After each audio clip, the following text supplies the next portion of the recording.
이제 오늘 본문에서 보면은 율법에 대해서 말씀을 하면서 더불어서 결혼에 대해서 함께 이야기를 나누는데, 이 결혼 생활에 대해서는 예로 주님께서 말씀을 하고 계십니다. 근데 율법이, 사람이 살아있을 때는 율법이 지배를 합니다. 그 사람이 살아있는 동안은 율법의 지배를 받고 율법대로 움직여야 하고 율법을 따라야 되는 거죠. 그런데 죽었을 때는 율법이 아무런 역할도 할 수가 없는 겁니다. 죽었는데 그 죽은 사람을 향해서 율법이 이래라 저래라 해봤자 아무 소용이 없는 거죠. 그렇기 때문에 율법은 살아있는 사람에게만 역사한다라고 하는 거죠. 근데 그런 부분에 대해서 우리가 다시 한번 살펴볼 필요가 있습니다. 율법은 살아서 그 명령을 어기는 사람, 율법을 지키지 않는 사람들을 뭘 하느냐? 정죄를 합니다. 그래서 율법은 항상 우리 안에 정죄를 하는 그런 일들을 행하게 되는 것을 볼 수가 있습니다. 그래서 그 부분에 대해서 이야기하는 것이 부부였습니다. 한 여인과 한 남자가 만나서 결혼을 했어요. 그런데 남자가 살아있는 동안 아내가 다른 남자를 만나게 된다면 그것은 간음하는 것이다, 그렇게 이야기를 하고 죄가 되는 거죠. 그런데 남편이 죽었다라면 그것과는 상관없이 벗어난다, 그것을 예를 들어서 말씀을 하고 있습니다. 그러니까 죽음으로써 율법에서부터 자유케 되고 율법에서 벗어나게 된다, 그 부분을 이야기를 합니다. 그러면 이 죽음이라는 상황에서는 더 이상 율법이 그를 주관하지 못하고 경제를 하지도 못하고 또 이끌지도 못한다라고 하는 겁니다. 그런데 우리가 율법에서 벗어날 수 있는 방법이 뭐냐? 죽어야 된다는 거죠. 그럼 어떻습니까? 오늘 우리가 예배드리면서 다 죽읍시다, 전부 다 죽어야 되느냐? 그런 것이 아닙니다. 이 죽음이라고 하는 것은 예수님의 죽음을 우리가 대신 죽은 것처럼 그렇게 죽음으로 하나님이 받아주신다는 거죠. 그러니까 이 부분이 참 중요한 부분입니다. 그러니까 우리를 대신해서 하늘 영광 보좌를 버리고 이 땅에 오셔서 우리의 죄와 질고를 다 짊어지시고 십자가에 주님이 죽으셨습니다. 그러면 하나 여쭤보겠습니다. 우리 주님이 이 땅에 오셔서 육을 입고 오셨는데, 그런데 그 주님께서는 율법의 아래 있었을까요? 없었을까요? 우리 주님은 하나님의 아들이시고 하나님이십니다. 그런데 그 율법 아래에 있고 율법을 지켜야 했고 율법의 인도를 받아야 됐느냐? 어떻습니까? 예수님도 율법의 영향을 받았고 율법의 아래에 있었습니다. 왜냐하면 우리와 같은 육을 입고 오셨기 때문입니다. 그러니까 신으로서, 하나님으로서만 이 땅에 오신 것이 아니고 육을 입고 사람으로 오셨기 때문에 예수님도 이 땅에 계시는 동안에는 율법의 영향 아래 놓여 있고 율법의 지배 아래 있었다라고 하는 거죠. 그러니까 어때요? 주님이 사실 사역을 감당하면서 고통을 당하는 수많은 이유들이 뭐냐? 다 율법 때문입니다. 그러니까 사람들이, 바리새인들과 사두개인들, 수많은 사람들이 예수님이 행하는 것에 대해서 너는 왜 율법대로 안 해? 왜 율법을 지키지 않는 거야? 그리고 책망을 하고, 제자들의 책망을 하고, 그리고는 그것에 대해서 돌을 던져 죽이려고 하고 수많은 핍박을 했죠. 다 무엇 때문에요? 율법의 영향을 받기 때문입니다. 그러니까 주님께서 그런 말씀하시죠. 야, 그러면 너희가 집에 양이 있는데 그 양이 우물에 빠졌다. 그러면 그날이 안식일인데 율법에 의하면 안식을 아무것도 하지 말라고 하는데 그 양을 건져낼 거냐? 건져내지 않을 거냐? 그냥 놔두면 죽을 텐데 어떻게 하겠느냐라고 묻는 거죠. 그러니까 율법이라고 하는 것이 참 애매한 것이 너무나도 많고, 그리고 문제 있는 것들이 많다라고 하는 거죠. 그러니까 이스라엘은 지금도, 유대인들은 그것을 지켜 행하려고 애를 씁니다. 그러니까 눈 가리고 아웅처럼 율법을 지키는 그런 유대인들이 굉장히 많이 있습니다. 예를 들면 토요일 날, 이제 금요일 밤부터죠. 토요일 날이면 안식일이 되니까 가스불을 켜놨어요. 그런데 음식을 하려고 가스불을 켜놨는데 그건 어쩌다 보니까 놓쳤어요. 그래서는 계속 켜 있어요. 그리고 안식일이 됐어요. 그럼 어떻게 돼요? 가스불을 끄면은 돼요, 안 돼요? 율법에는 안 됩니다. 그러니까 어떻게 하겠어요? 그거 계속 하다 보면 쫄고 나중에 이게 문제가 돼 불이 날 터인데 끄긴 꺼야 되겠고, 끄면 율법을 어긋나겠고, 우리 성도님 같으면 어떻게 하시겠어요? 주변 유대인 아는 사람한테 부탁하는 거예요. 야, 우리 집 와가지고 저 가스 좀 꺼달라고. 그래서는 다른 사람이 와서 가스불을 꺼주는 그런 일들이 일어납니다. 성지순례팀이 한번 갔는데요, 그날이 안식일이 껴 있었습니다. 그랬더니 이미 안식일 되니까 호텔에서 엘리베이터를 전부 다 꺼버렸어요. 그러니까 전부 다 밑에서부터 위층까지 오르락내리락 해야 되고, 모든 식당에다 문을 닫았으니까 지금 밥 먹지 못할 상황이 벌어진 거죠. 그러니까 이 율법에 의해서 그들은 그런 모든 것들에 대해서 율법을 진수함으로 내가 하나님 앞에 가까이 나아가고 하나님께 받아들여지고 내가 구원받는다라고 하는 그런 생각을 갖고 그 믿음으로 행하고 있다라고 하는 거죠. 그런데 그게 너무 어려운 거예요. 그러니까 율법 선생님들에게 질문을 해요. 안식일 가는 날, 그러니까 또 율법에 의해서 몇 보를 거치면 예상은 안 되는데, 그런데 멀리 친척이 결혼하는데 그 집은 가야 되겠고, 그런데 거리상으로 따져보면 율법이 제한하는 거리가 있고, 그러니까 가긴 가야 되겠고 율법은 어긋나고 어떻게 하면 좋겠습니까? 그러니까 고민하다가 율법 선생님을 찾아갔습니다. 이런 일이 있는데 어떻게 하면 율법을 범하지 않을까요? 라고 질문했습니다. 우리 성도님들께 그런 질문을 하면 어떻게 하시겠어요? 우리가 결혼식장에 가야 되는데 우리 친척 가족이 결혼을 해요. 그러면 이제 거기까지 가야 되는데 그때 거리가 1km라고 가정을 해요.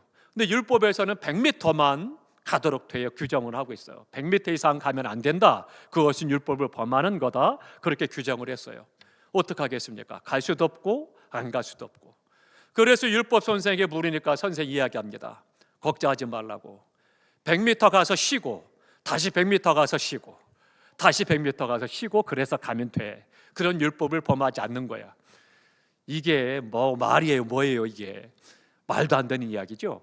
그런데 그런 일들이 유대인들의 율법을 지키는 일 안에 많이 있었다라고 하는 거죠. 주님께서는 아예 그것을 노골적으로 이야기합니다. 너희들은 가지도 않고 다른 사람도 못 들어가게 하고 회칠한 무덤과 같아. 겉으로는 율법을 지키는 척하지만 그렇지만 그렇지 않다라고 책망을 하게 되죠. 그래서는 이 안식일 날 자기 양은 꺼내면서 지키면서 다른 사람이 안 보게 하고, 그리고는 다른 사람이 건지면 책망을 하고 율법을 어긴다라고 하고, 이게 뭐냐라고 하는 거죠. 앞뒤가 다르고 회칠한 무덤과 같이 거짓되고 위선되다는 것을 책망을 하죠. 그러니까 율법에 대해서도 그런 부분에 말씀하는 너무나 많은데, 우리가 율법에서 벗어난다라고 하는 것은 죽음 외에는 방법이 없는 거예요. 그러니까 부부간에 한 사람이 죽어야만, 그래야만 그 율법에서 벗어나는 것처럼 그것처럼 죽어야 되는데, 우리 주님께서도 이 땅에 오셔서 율법의 영향 아래 놓여 있었기 때문에 그래서 어려움을 많이 당하고 그것 때문에 고통도 많이 당하셨습니다. 그런데 주님이 십자가의 죽으심으로 말미암아 이제 그 율법에서 자유케 되신 거죠. 그런데 중요한 것입니다. 하나님께서 내가 죽음으로 말미암아 율법에서 자유케 되는 건데, 나를 대신해서 주님이 죽으셨는데 주님의 죽음을 마치 성웅이의 죽음으로 인정해 주신다는 거예요. 그러니까 주님께서 나를 대신해 죽으신 것을 하나님은 우리를 죽음으로 인정해 주셔서 율법에서부터 이제는 우리가 다 자유케 되었다, 그것을 말씀해 주고 있습니다. 그런데 우리가 어리석어서 여전히 율법 아래 신앙사라는 사람들이 너무나 많아요. 이거 우리가 잘 분별하셔야 됩니다. 그래서 말씀이 나를 깨닫게 하고 알게 해서 말씀이 나를 자유케 하시는 은혜를 누리며 살아가야 되는데 여전히 율법 때문에 힘들어하는 거죠. 율법이 뭐냐? 계명이에요. 이렇게 살아라. 그런데 주님이 율법을 완성하실 때 뭘 완성하셨어요? 사랑으로 율법을 완성하셨다. 그렇게 성경이 말씀하고 있죠. 그러니까 사랑으로 모든 계명, 율법을 600가지 넘고 10가지 계명에 대해서 다 우리 주님은 사랑으로 그것을 완성해 놓으셨다라고 하는 거예요. 그러니까 우리가 사랑으로 행하면 된다라고 하는 것입니다. 우리 성도니 율법적인 신앙이 얼마나 어리석은지를 한번 제가 부끄러운 고백을 좀 할게요. 이제 중학교 때입니다. 동네 형들하고 이제 토요일 날 학생 예배 드렸습니다. 예전에 학생 예배 토요일 날도 드렸거든요. 그러니까 토요일 날 학생 예배 드리고, 그리고 이제 동네에 저수지가 있습니다. 저수지 형들이 낚시하러 가요. 낚시하러 가는데 형들은 먼저 다 챙겨서 가고, 우리 동생들한테 너네는 올 때 라면하고 된장, 고추장 이런 거 가지고 오너라, 그렇게 시켜서 이제 먼저 형들은 갑니다. 근데 이제 그 저수지까지 가는 동안에는요, 그 근처 마을에 동네 애들이 출입세를 받아요.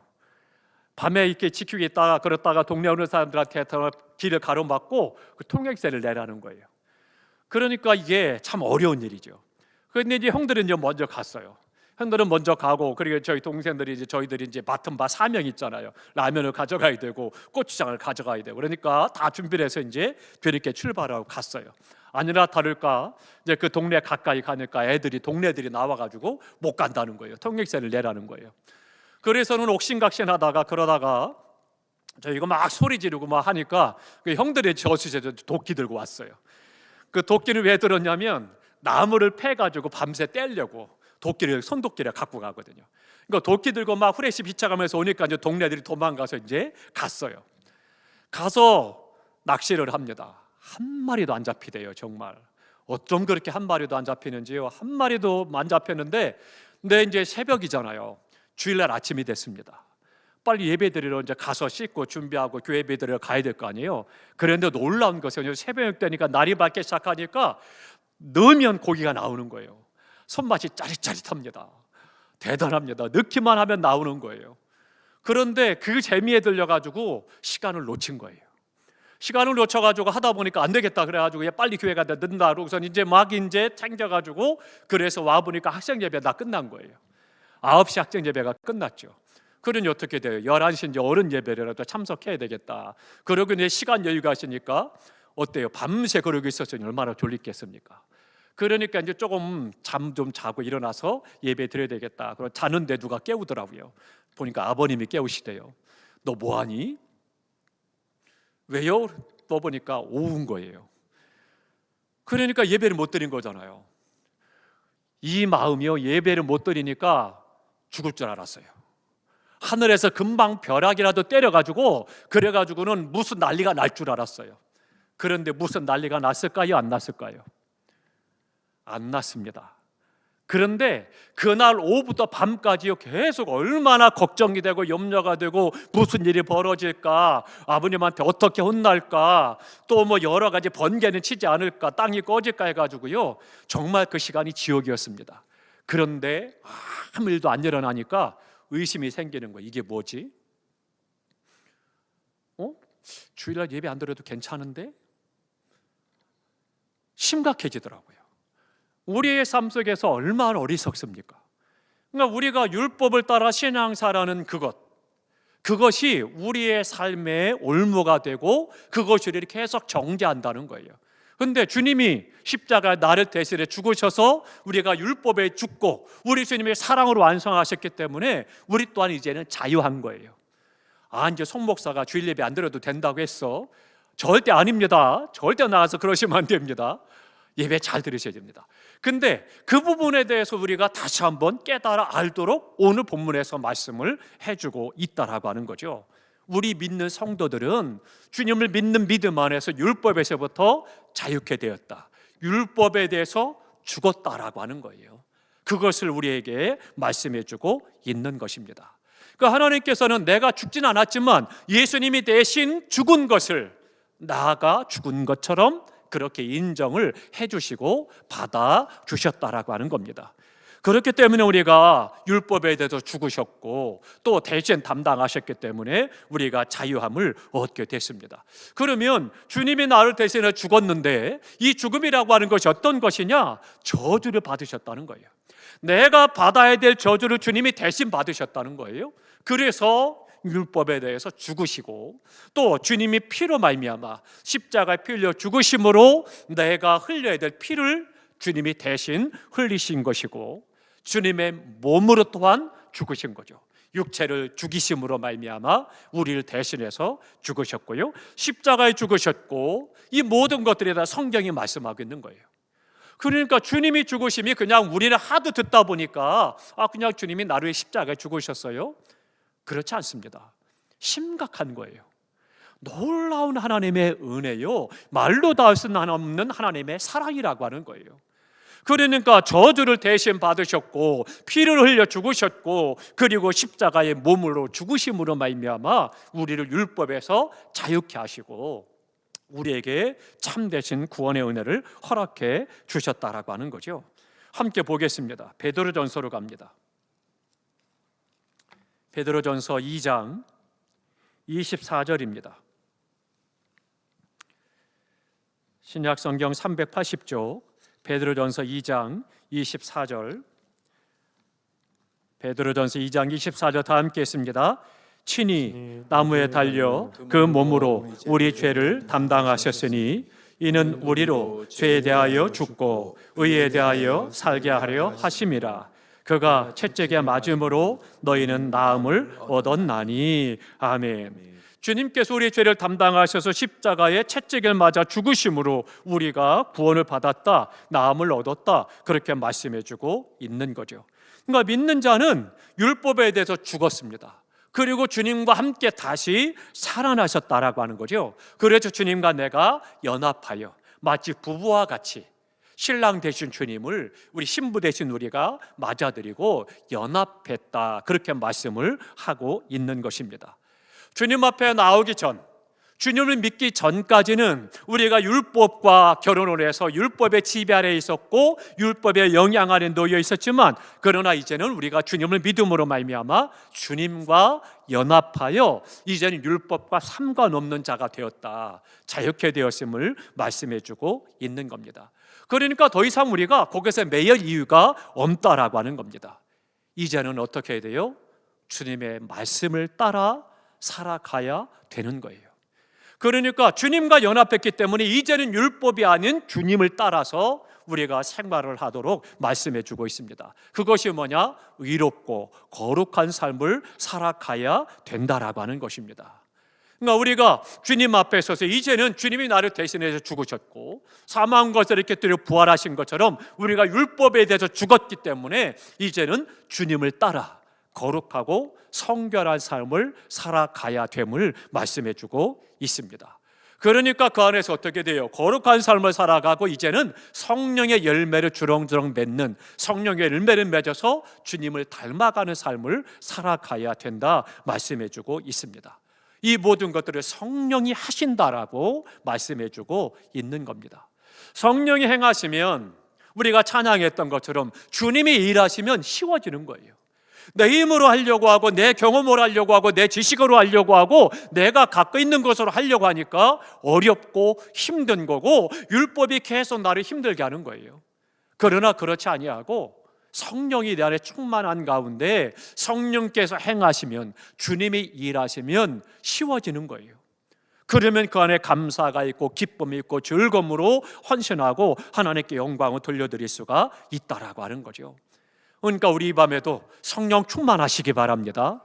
성령이 충만하면 우리가 예배드리는 것, 기도 생활하는 것, 헌신 봉사하는 것이 감사가 있고 감격이 있고 기쁘고 좋은 거예요. 그것이 없으면 마치 도살장에 끌려가는 서와 같은 그런 마음의 상태가 되기도 하는 겁니다. 그래서 내 감정을 따라서 신앙생활을 즐겁기도 하고 좋고 복되기도 하다가 또 내 감정에 따라서 신앙생활이 힘들고 어렵고 고통스럽고 힘든 거예요. 그러니까 우리가 그것을 뛰어넘어서서 성령께서 내 안에서 역사하심으로 거룩하고 성결한 삶을 살아가고 그 안에서 성령의 열매를 주렁주렁 맺어 주님의 인격을 나타나는 그런 삶을 살아가야 되는 겁니다. 그러면 중요한 게 있어요. 율법이 하는 일이 뭐냐?